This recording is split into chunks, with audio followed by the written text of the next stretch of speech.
Hello to all of you, myself Neha, and today we are going to take first chapter for class 8, and the name of the chapter is Desiree's Baby, a beautiful chapter, and we are going to take writing junction. और आज जो junction हम conduct कर रहे हैं that is writing junction, और basically we are learning how to write a correct sketch. हम किसी भी स्टोरी, किसी भी नॉवल को जब हम पढ़ते हैं, when we happens to read a novel, a story, there are certain characters, there are certain prominent character. कुछ ऐसे कैरेक्टर्स होते हैं जो प्रोमिनेंट होते हैं किसी भी नॉवल में, किसी भी स्टोरी में. So how to mention, how to write a characteristic, कैसे हम एक कैरेक्टर को अपने शब्दों से with the help of our word अपने कॉपी के पेजेस पर उतार देते हैं. So this is a art, and today we are going to learn our art of writing a character sketch. तो आज हम एक बेसिकली कैरेक्टर स्केच कैसे लिखे जाते हैं, beautiful character, effective character sketch हम कैसे ड्रॉ कर सकते हैं अपने with the help of our words, आज हम ये सीखेंगे. So we are going to take the most prominent character or the protagonist of this story, Desiree's Baby. So definitely Desiree is the prominent, Desiree is the protagonist of this story. Protagonist होता है main character या नायक जो किसी story का. तो Desiree definitely story की नायक है, story का मेन कैरेक्टर है.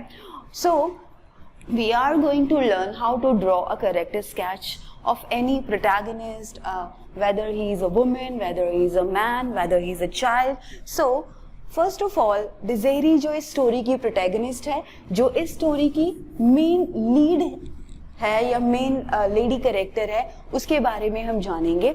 और on the basis of these given points, on the basis of these given questions, we are try to draw the character sketch. हम इन पॉइंट्स के आधार पर, हम इन पॉइंट्स को बेस बनाकर डिज़ेरी का कैरेक्टर स्केच जो है वो ड्रॉ कर सकते हैं. या डिज़ेरी का ही क्यों, हम किसी भी कैरेक्टर को अगर इन पॉइंट्स को हम ध्यान में रखें तो उसको हम इफेक्टिवली जो है ड्रॉ कर सकते हैं या लिख सकते हैं उसके बारे में. There are many way in which author reveals her personality to the reader. तो जब एक ऑथर किसी कैरेक्टर को लिखता है तो बहुत सारे तरीके या बहुत सारे वेज होते हैं जिससे वो अपनी कैरेक्टर को रिवील करता है. रिवील मतलब with the help of his और हर वर्ड ही जस्ट रिवील हिज कैरेक्टर. वो अपने कैरेक्टर को लोगों के सामने बिल्कुल जो है इफेक्टिवली उतार देता है. When we want to analyse a character in the story, we should look for certain clues such as. तो जब हम किसी स्टोरी के कैरेक्टर को लिखते हैं तो we should look for certain clues such as. तो हम कुछ क्लूज को देखते हैं, और वो क्लूज क्या है, दैट इज वेरी इंपॉर्टेंट कि हम जब एक कैरेक्टर को लिखने जा रहे हैं तो what kind of clues we should looking for. हमें कौन से क्लूज जो हैं वो देखने चाहिए. First of all description of character. तो सबसे पहले हमें उस कैरेक्टर का इनिशियल डिस्क्रिप्शन करेंगे, लाइक उसके बर्थ के बारे में, उसके फिजिकल अपीयरेंस के बारे में. तो डिज़ेरी का शुरू का अगर हम इनिशियल डिस्क्रिप्शन लें तो क्या होगा, Desiree is a abandoned child, she was abandoned by her parents. तो डिज़ेरी के बारे में अगर पहला पॉइंट हम लिखें तो she was abandoned by her biological parents. तो वो अपने बायोलॉजिकल पेरेंट्स के द्वारा छोड़ दी गई थी ऑन द गेट ऑफ वॉलमोंडेज. जो वॉलमोंडेज के गेट के बाहर डिज़ेरी को उसके पेरेंट्स ने वहां पर अबंडेंट छोड़ दिया था. सो ये उसके ओरिजिन के बारे में है. देन मिस्टर एंड मिसेस वॉलमोंडे या मैडम वॉलमोंडे और मॉन्शर वॉलमोंडे become his parents, वो उसके पेरेंट्स बनते हैं. they gave lots of love to डिज़ेरी, वो डिज़ेरी को बहुत प्यार देते हैं, and they raised her up, वो उसको पालते हैं. what happened then she happened to marry a rich person, Armand Aubigny. और उसके बाद she happens to marry a rich person, Armand Aubigny. तो ये तो डिज़ेरी का बेसिक डिस्क्रिप्शन हो गया कि डिज़ेरी के कैरेक्टर में क्या क्या चीजें हैं. she was a abandoned child, she was raised by a couple called Madame and Monsieur Valmont, and later on she married to a rich person called Armand Aubigny. तो ये तो फैक्ट्स थे जो उसकी लाइफ को रिप्रेजेंट करते थे. Then the character thoughts, feeling and action. दूसरी इंपॉर्टेंट चीज आती है उस कैरेक्टर की फीलिंग्स, उस कैरेक्टर के थॉट और उस कैरेक्टर के एक्शन. डिज़ेरी बाय हर थिंकिंग क्या रिप्रेजेंट करती है, क्या वो एक स्ट्रॉन्ग हेडेड वुमेन है या वो एक वीक हेडेड वुमेन है। तो यही इंपॉर्टेंट क्वेश्चन होता है। तो डिजेरी बेसिकली एक जेंटल लड़की है, जेंटल वुमेन है। यहां से हम क्लू लेना शुरू करेंगे। तो डिजेरी का कैरेक्टर बेसिकली एक जेंटल कैरेक्टर है, एक अफेक्शनेट कैरेक्टर है। How she is affectionate, she is very gentle in her behavior, she is very affectionate। तो जो prominent nature है डिजेरी का, that she is very affectionate। affectionate हम उसको कहते हैं a person who loves, who take care of her family। एक person जो अपने family को, अपने surrounding के लोगों को प्यार करता है, उनकी केयर करता है, that is called affectionate। डिजेरी का नेचर बेसिकली एक affectionate woman का है। इसका क्लू कहाँ से मिलेगा, because she love her family dearly, because वो अपनी फैमिली को बहुत डियरली प्यार करती है। She is very devoted wife toward her husband, she is a devoted mother toward her baby. तो वो एक बहुत डिवोटेड वाइफ है अपने हस्बैंड के लिए। She is also a devoted mother toward her baby, वो अपने बेबी को काफी अफेक्शनेट है उसके लिए। And she is a devoted mother also. तो वो अफेक्शनेट है, ये सारी चीजें ये लाइन शो करती हैं, ठीक है। वो अपनी ड्यूटीज को लेकर सिंसियर भी है। She take care of her child very well, और she is very sincere toward her parents. वो अपने पेरेंट्स को लेकर भी बहुत सिंसियर है। She is very kind toward her subordinates.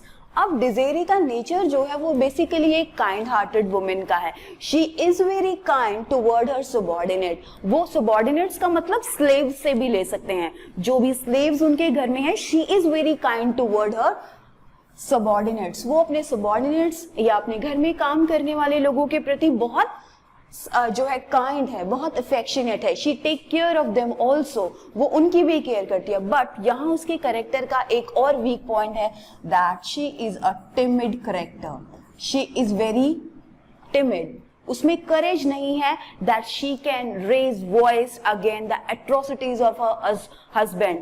वो टिमिड है, वो अच्छी तरीके से जानती है that her husband Armand Aubigny is not kind, is very cruel toward his servants। उसे अच्छी तरह से पता है कि उसका हस्बैंड जो है वो बेसिकली एक क्रूअल कैरेक्टर है, and he is not right toward his slaves. वो उसका बिहेवियर जो है वो अपने स्लेव्स के प्रति बिल्कुल भी अच्छा नहीं है, काइंड नहीं है, और he is in fact very cruel toward them and he mistreats them. वो अपने स्लेव्स को मिसट्रीट करता है। So that is why Desiree को अगर हम लॉजिकली देखें तो she should raise voice against her husband. तो ऐसी सिचुएशन में अगर कोई करेजियस लेडी होती तो शायद वो अपने हस्बैंड के खिलाफ आवाज उठाती। She tried to teach him, she tried to make him right, वो उसे सही करने की कोशिश करती।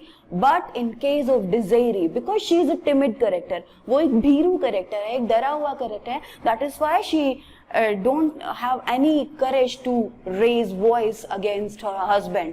तो उसके अंदर हिम्मत ही नहीं है कि वो अपने हस्बैंड को करेक्ट करने की कोशिश करे। तो यहाँ पर लिखेंगे she is kind but very timid character. ये सारे कैरेक्टर स्केच हैं, ये सारे बेसिक ट्रेट होते हैं एक कैरेक्टर के, जो हमें पता होना चाहिए, और उन्हीं को हम स्टोरी की हेल्प से एक्सप्लेन करते हैं। फाइन, अब आता है last one, she is very dignified. अगर आप इसको आप टू वे में जो है कंडक्ट कर सकते हैं। शी इज वेरी डिग्निफाइड, और अगर दूसरे शब्दों में ये कहें तो she is a escapist also. Dignified तो एक अच्छे फॉर्म में आप यूज करेंगे, she is a dignified lady when she realises that her husband Armand Aubigny started treating him badly। जब उसे ये पता चलता है because of her color, because of her race, जब उसे ये पता चलता है कि अर्मन ऑबिग्नी जो उसका हस्बैंड है और वो उसको ट्रीट करने लगा है badly just because of her race, क्योंकि वो एक ब्लैक रेस को बिलोंग करती है, just because of her color, तो वो ये डिसाइड करती है to take her baby and just went away from his house. और वो ये डिसाइड करती है कि वो उसके घर से निकल जाएगी, चली जाएगी। And she walks away with her baby had held high. तो वो अपने बेबी को लेकर अर्मन ऑबिग्नी के घर को छोड़ देती है। बट अगर हम इसी चीज को नेगेटिव वे में लेके जाएं, ये डिग्निफाइड तो है, उसके अंदर एक ईगो की फीलिंग तो है, बट ये रॉन्ग वे में है। हो सकता था वो उस चीज को लेकर फाइट करती। She should fight for her right तो she is in another hand she is a escapist. Escapist वो करेक्टर होता है जो चीजों को छोड़कर भाग जाता है. A person who try to run away from the real situation. एक ऐसा इंसान जो रियल सिचुएशन से भाग जाता है इंस्टेड ऑफ फेसिंग इट. उस चीज को, उस सिचुएशन को फेस करने की बजाय जो सिचुएशन से भाग जाता है, that person is called the escapist. तो डिज़ायरी जो है वो एक स्केपिस्ट भी है क्योंकि वो उन सिचुएशन को सामना नहीं करती है, just she just run away from the situations. और वो यहाँ तक कि अपने बेबी को भी वो ले जाकर जो है सुसाइडल जो एंड है इस स्टोरी का वो रिप्रेजेंट करती है. So this is how we can define a character. अब इसी तरीके से हम अर्मन का या दूसरा जो मेन कैरेक्टर है उसको डिस्क्राइब करेंगे. Like choose the character from any of the stories that you have read, write a short paragraph, analyze this character and pick up 3 adjectives or traits, describe the character and support the evidence. अब देखो इस story का दूसरा character है हमारा अर्मन ऑबिग्नी. ठीक है. अब अर्मन ऑबिग्नी को आप कैसे, हम किसी और स्टोरी को नहीं ले रहे हैं, हम अर्मन ऑबिग्नी जो इसी स्टोरी का सेकंड मोस्ट इंपॉर्टेंट कैरेक्टर है उसको ले रहे हैं. अगर हम अर्मन ऑबिग्नी की बात करें तो इसके अंदर कौन से ट्रेट्स हैं? सबसे पहले तो ये है एक इम्पल्सिव पर्सन. ठीक है. इम्पल्सिव है अर्मन ऑबिग्नी. इम्पल्सिव कैसे है? अगर मैं कहूं कि अर्मन ऑबिग्नी के कैरेक्टर का एक ट्रेट है कि वो एक इम्पल्सिव कैरेक्टर है, तो आप कैसे कहोगे उस इम्पल्सिवनेस को इस बुक के अंदर कौन सी चीजें हैं जो एक्सप्लेन करती हैं? इम्पल्सिवनेस होती है किसी भी चीज को जल्दी से डिसीजन लेना. तो indeed Armand Aubigny is a impulsive character because he considered nothing when he happens to marry, when he decided to marry Desiree. वो कुछ भी कंसीडर नहीं करता है. He was just in a rush to marry Desiree. वो बिल्कुल जल्दी में डिज़ेरी से शादी करने के लिए है तैयार. and he doesn't consider even about his origin. वो उसके origin के बारे में ना तो कुछ सुनना चाहता है और ना ही कुछ सोचना चाहता है. So he was impulsive in taking his decisions. तो अपने डिसीजन को लेने में अर्मन ऑबिग्नी जो है वो बहुत इम्पल्सिव है. तो इसको आप एक्सप्लेन करेंगे. दूसरी क्वालिटी जो अर्मन ऑबिग्नी की है वो क्या है?